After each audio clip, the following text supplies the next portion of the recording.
kesehatan mental nih. Kadang kita kayak, udahlah selama aku nggak stres, selama aku biasa aja, masih happy-happy aja. Kadang kita kayak, ya udahlah gitu ya, menyepelekan gitu ya dok. Tapi sebenarnya seberapa penting sih kita harus menjaga kesehatan mental itu dok sebenarnya untuk diri kita secara keseluruhan? Manusia itu apa sih? Jiwa dan raga.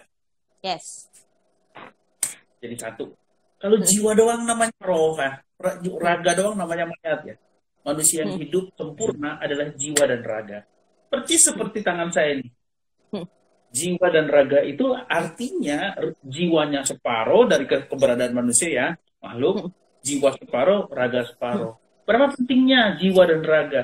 Jiwa itu separuh loh. Jadi segala sesuatu yang terjadi pada jiwa bisa mempengaruhi kondisi keadaan si raga sendiri. Demikian juga apa yang terjadi pada raga bisa mempengaruhi jiwa. Jadi kalau mau dibilang tuh separuh gitu ya. Kalau misalnya saya mau agak curang dikit ya dengan teman-teman dokter yang lain misalnya sakit kulit gitu ya, yang paling kulit doang gitu ya rasanya gimana itu, atau sakit perut doang yang sakit gitu ya, mungkin raganya yang lain nggak terpengaruh gitu ya. Itu ya mungkin kalau jerawatan tuh sakit perut gitu, enggak kan? Nggak ada nyambung gitu ya hubungannya. Tapi kalau sakit jiwa misalnya orang depresi, badannya rasanya bisa seluruh badan itu sakit gitu. Curang ngomongnya ya. Tapi kira-kira begitulah. Jadi pentingnya jiwa itu atau kesehatan jiwa itu karena memang itu motor penggeraknya gitu. Jadi ibarat kalau mobil, sopirnya itu, pengendaranya itu si jiwanya itu tadi. Nah, sekali lagi, bahwa jiwa dan raga ini, tanganku belum turun nih, masih nempel di sini harus kuat-kuat, jadi berpengaruh. Oleh karena itu, aku juga tiap hari, termasuk tadi barusan ada praktek pasien itu, seringkali lupa bahwa jiwa itu juga perlu diperhatikan karena dia pengaruhnya gede sekali ya, besar sekali. Sering kita bilang, enggak, jiwa aku sehat dan tidak akan mungkin sakit, atau jiwaku itu aku bisa kendalikan karena aku cukup kuat, tegar dan segala macam. Pada faktanya itu enggak sebegitunya. Jadi jiwa itu sama rentannya dengan bagian tubuh kita yang lain, dan kalau kita tidak jaga baik-baik itu bisa dengan mudah sakit.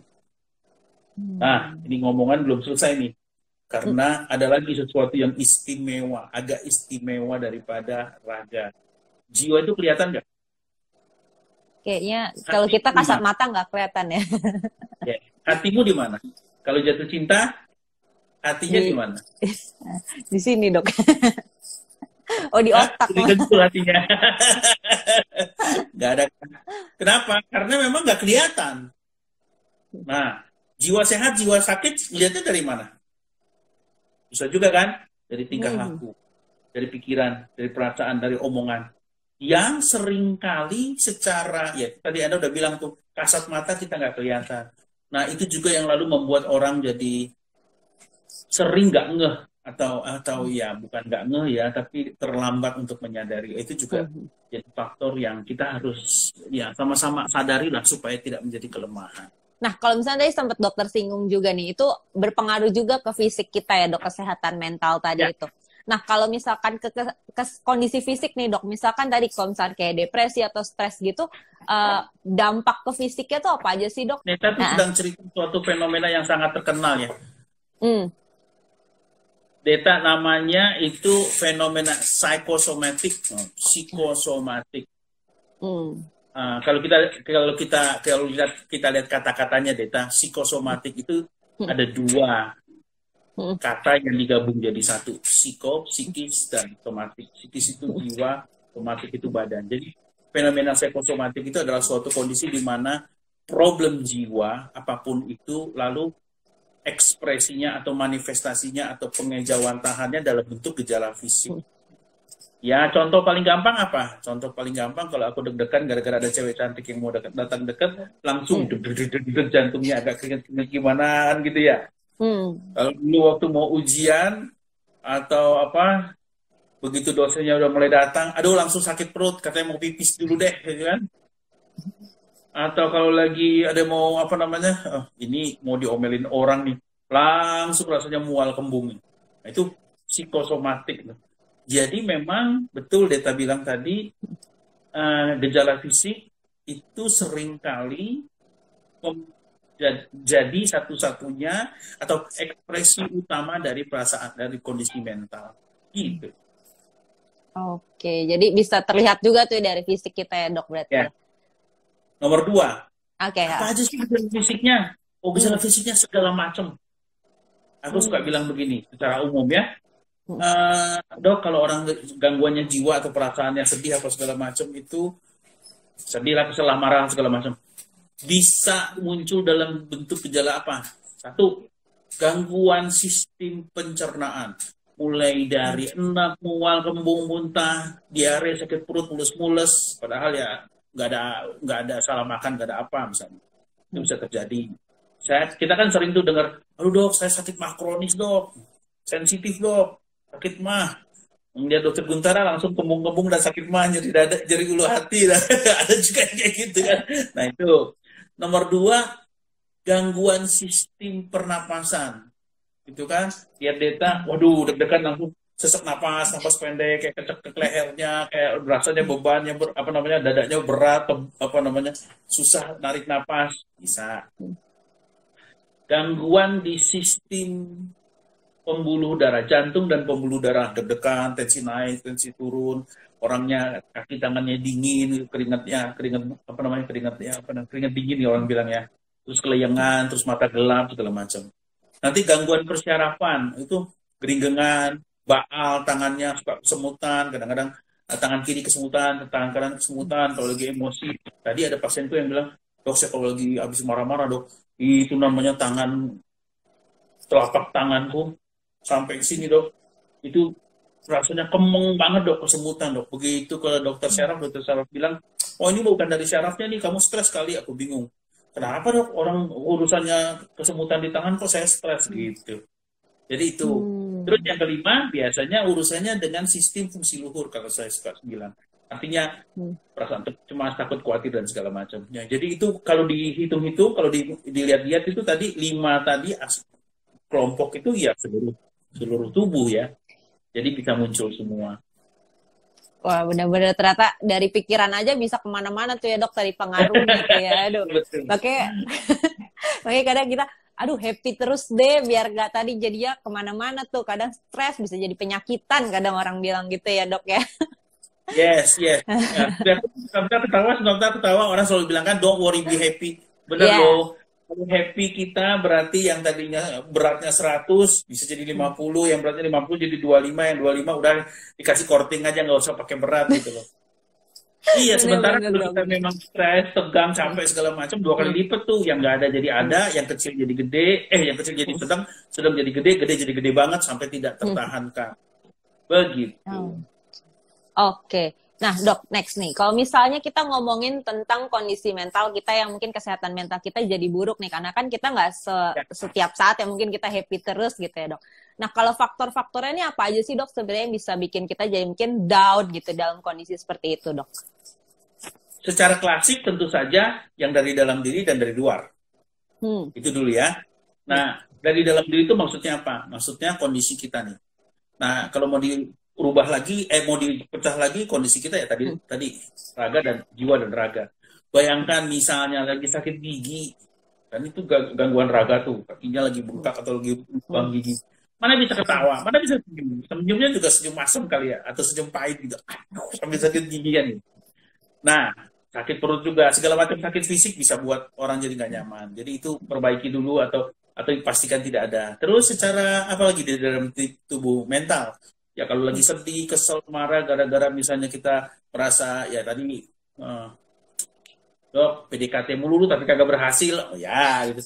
Dok, ini gimana nih, kantongnya kosong terus nih, banyak bolongnya di kantongnya nih, isinya sedikit. Nah, ya, dok tadi baru dimarahin sama bos dok, aduh rasanya nggak enak banget dok. Iya, gitu kan. Nah itu kondisi-kondisi yang membuat kita jadi tidak nyaman gitu ya, tidak oke. Itu dari dalam. Kalau dari luar, yang bikin problem, jadi kita nggak bisa happy terus tuh apa yang di luar? Well, apa sih hubungan kita dengan orang lain? Jadi kalau pas kita kebetulan tidak sejalan dan seiring dengan orang lain, entah karena yang orang itu dalam artian kolega tempat kerja atau teman-teman atau keluarga di rumah, itu jadi problem. Makanya orang selalu bilang kan secara umum aja, ini kan kita cerita yang umum misalnya. Makanya kalau misalnya pacaran atau apa gitu atau teman, ya sudahlah, terima apa adanya misalnya ya. Kita harus bisa mengerti orang lain mengerti kita misalnya kan begitu ya. Atau kalau misalnya urusannya dengan apa namanya dalam tanda kutip benda mati misalnya, gaji gitu. Gaji kan benda mati ya. Keuangan gitu ya. Well, sekarang mungkin kalau yang karyawan mungkin bisa tetap gitu gajinya ya, tapi kalau yang misalnya yang entrepreneur atau apa itu kan kadang-kadang kurang bulan ini atau minggu ini dapatnya sedikit, ya sudahlah, kita juga bisa aja menerima dan segala macam. Atau ada sesuatu yang memang di luar dari diri kita sama sekali gitu kan. Seperti misalnya keadaan cuaca, keadaan politik segala macam. Jadi intinya dari dalam maupun dari luar banyak sekali faktor yang bisa mempengaruhi diri kita. Mempengaruhi perasaan sedemikian sehingga lalu mempengaruhi perasaan kita. Perasaan apa itu? Yang jadi dari sedih, senang, segala macam. Nah, menjawab pertanyaanmu dengan lebih singkat, aku mesti bilang begini. Oleh karena itu sebetulnya kuncinya, kalau menurut pendapatku sih, seperti yang diajarkan oleh guru-guruku, kita itu harus jadi manusia belajar untuk hidup right here, right now. Oke? Saat ini di sini. Sebenarnya kita kalau dipikir-pikir ya, teman-teman semua yang sedang menyaksikan, kalau dipikir-pikir dunia kita itu selebar apa sih? Hanya selebar apa yang kita lihat, kita dengar, kita rasa, kita ucapkan loh. Misalnya seperti sekarang, saya live di sini ya. Saya nggak bisa ngelihat Anda loh, cuma ngelihat ini benda hitam yang namanya handphone yang menghadap ke saya, kamera yang menghadap ke saya sekarang. Nah, saya fokus aja ke sini gitu loh. Nggak usah mikir, aduh gimana gitu nanti. Atau ini sekarang saya ada di ruangan ini, di luar ruangan ada apa, kita kan nggak tahu. Kalau saya misalnya mau mengkhawatirkan semua hal, ya pusing lah, nggak bisa fokus ke sini. Padahal sebetulnya kalau mau dilihat sejujur-jujurnya dunia saya apa sekarang? Ya di sini kan.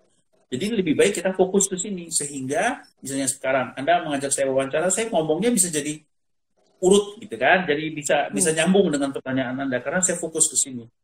Kalau kita bisa lakukan prinsip ini ke semua hal di semua tempat, kita akan bisa hidup dengan optimal. Hidup optimal membuat kita merasa ya berguna lah, merasa mampu menguasai kehidupan kita lah. Ya kan, problem yang tadi dari luar dari dalam yang bikin kita jadi nggak enak dan segala macam itu, ya di saat ini kita handle, kita atasi gitu ya.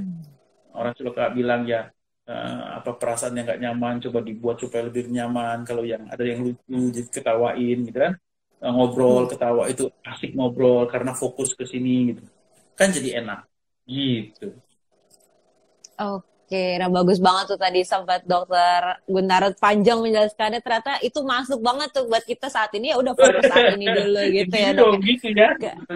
Keren banget tuh berarti. Mungkin geng sehat juga tuh udah jangan pikirin dulu deh ke depan bikin stres. Kemarin misalkan Lebaran ditanyain ntar nikah sama siapa gitu kan, kemarin Lebaran gitu ya dok, mungkin ada yang tanya gitu nih, geng sehat udah stres tuh pikirannya udah sekarang aja gitu ya. Nah, kalau misalkan kayak gitu dok. Iya. Nah, sebenarnya dok, kalau kenapa dok? Silakan boleh ditambahkan. Kadang-kadang kalau mau bikin apa namanya hidupnya lebih gampang gitu, tapi jawabannya juga nggak terlalu ini ya. Kamu akan nikah sama siapa? Lihat aja nanti.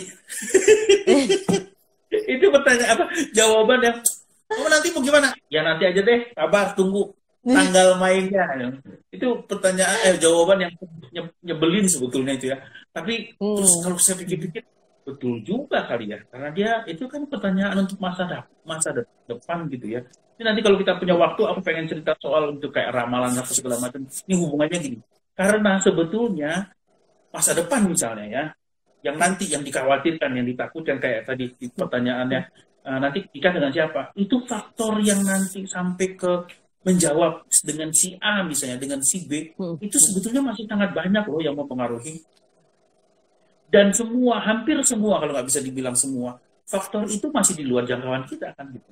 Yang ada di pegangan kita, yang ada sekarang, yang kita bisa kendalikan itu di mana? Yang mana? Yang sekarang dong, yang di sini dong. Nah, fokus aja yang di sini dan sekarang. Gitu. Oke, tuh geng sehat kalau ditanyain lagi ada tipsnya tadi dari Dokter Gun ya. Nah, Kalau misalnya nih dok, kita berbicara tentang siapa yang bertanggung jawab ke kesehatan mental kita selain diri kita sendiri, itu sebenarnya ada nggak sih dok? Kadang kita kayak udah deh, aku bahagianya kadang sama pasangan aku gitu-gitu nih dok. Sebenarnya itu termasuk nggak sih dok? Apakah bertanggung jawab untuk kesehatan mental kita? Termasuk banget. Jadi kalau mau jawabnya filosofis kayak panjang lebar kayak tadi itu, kita kan sudah tadi dengar, saya sudah cerita tadi sedikit bahwa yang namanya gangguan kesehatan jiwa atau state of our mental state itu dipengaruhi oleh yang dari dalam diri, dari luar diri gitu ya. Nah, hal-hal itu pasti mempengaruhi atau berperan dalam kesehatan jiwa itu. Termasuk orang di sekitar kita, termasuk lingkungan kita, termasuk apa gitu. Percaya atau tidak, mobilku pun mempengaruhi kesehatan mentalku. Oke. Mau tahu gimana? Kalau bensin kagak ada isinya, aduh pusing gimana nih? Stres, pusing, bener. Misalnya kira-kira ya gitu. Aduh mobilnya lagi, aduh pusing gimana nih? Mobil benda mati itu mempengaruhi kita sih. Ya karena memang itu adalah luar yang lalu menjadi perhatian kita kan gitu. Ini simple banget ya, sangat simple itu sangat sederhana, tapi faktanya nyatanya seperti itu kan. Apalagi nanti kalau kita sedang cerita soal seperti tadi cerita, pasangan hidup kita mempengaruhi nggak? Ya pengaruh banget lah. Pengaruh banget. Apalagi terutama karena pasangan itu juga adalah ya orang ya, manusia ya, yang punya pikiran, perasaan, keinginan yang sendiri gitu loh, individual, yang independen. Dan itu adalah faktor yang dinamis. Jadi berubah setiap saat. Tentu saja jadi kita juga harus ibarat kata menanggapi atau menyesuaikannya secara dinamis juga. Sampai loh. Ya, makanya harus semua diusahakan sebaik mungkin, senyaman mungkin, dan kembali lagi. Please fokus your life for the right here and the right now moment only.